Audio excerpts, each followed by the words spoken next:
Hello mga kaguro and good morning everyone guys. Gusto ko lang pong i-share itong topic or content na ito regarding doon sa retitling of existing field position to position in the ECP system.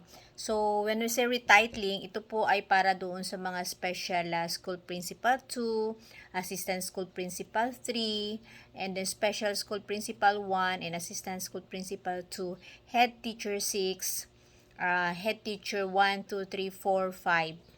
And at lahat po ng yung mga assistant school principal usually sa secondary. So, baka may mga nagtatanong at hindi pa naka-attend ng assessor's training or nakakabasa pa ng package regarding sa reclassification natin.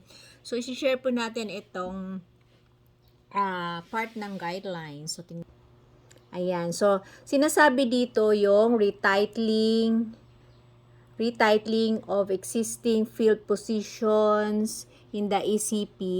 So, the existing positions with titles do not conform that the position titles in the ECP system shall be retitled to the position of equivalent salary grades in the ECP systems.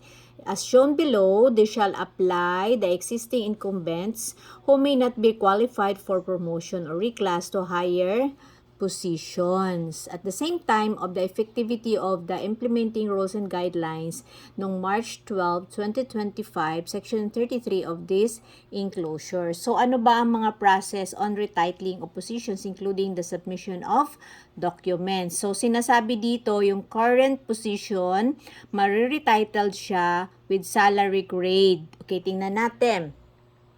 Sa current position ni Special School Principal 2 and Assistant School Principal 3, yung kanya pong retitled position ay School Principal 2 or Master Teacher 3. So, siya na po ang bahalang pipili dyan. And then, salary grade level 20. Okay? For Special School Principal 1 and Assistant School Principal 2 and Head Teacher 6, yung kanyang retitled position ay magiging School Principal 1 or Master Teacher 2 with salary grade of 19. Okay? And then, para naman po sa ating Assistant School Principal 1, Assistant Special School Principal 1, and Head Teacher 5, yung kanya pong magiging retitled position ay Master Teacher 1 with salary grade of 18. And para sa ating head teacher, 5, 3, 2, and 1. So, ito po yung kanilang magiging retitled position. Ayan. So, si head teacher 1, pwede siyang maging teacher 4. Si head teacher 2, pwede siyang magiging teacher 5. Si head teacher 3, pwede siya maging teacher 6. And si head teacher 4, pwede siya maging teacher 7. Okay, for the salary grade, ayan, syempre, titingnan natin kung si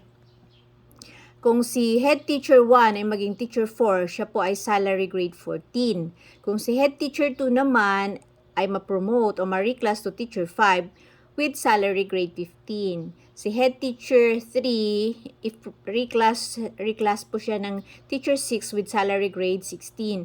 And si head teacher 4, pag na-reclass po siya ng teacher 7, meron po siyang salary grade 17. So, yun po ang magiging retitled position and salary grade ng ating mga school heads, assistant school principal, or and head teacher.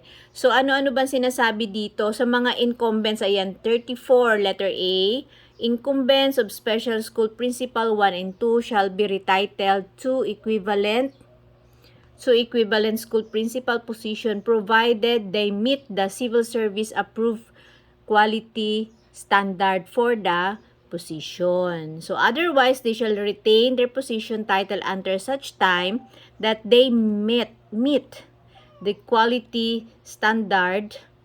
Having been performing the function of the school head, they shall not be required to pass the national qualifying examination for school head or inquest. So, ibig sabihin guys, kapag na-qualify yung documents, MOVs, yung papers po ni Special School Principal 1 to 2,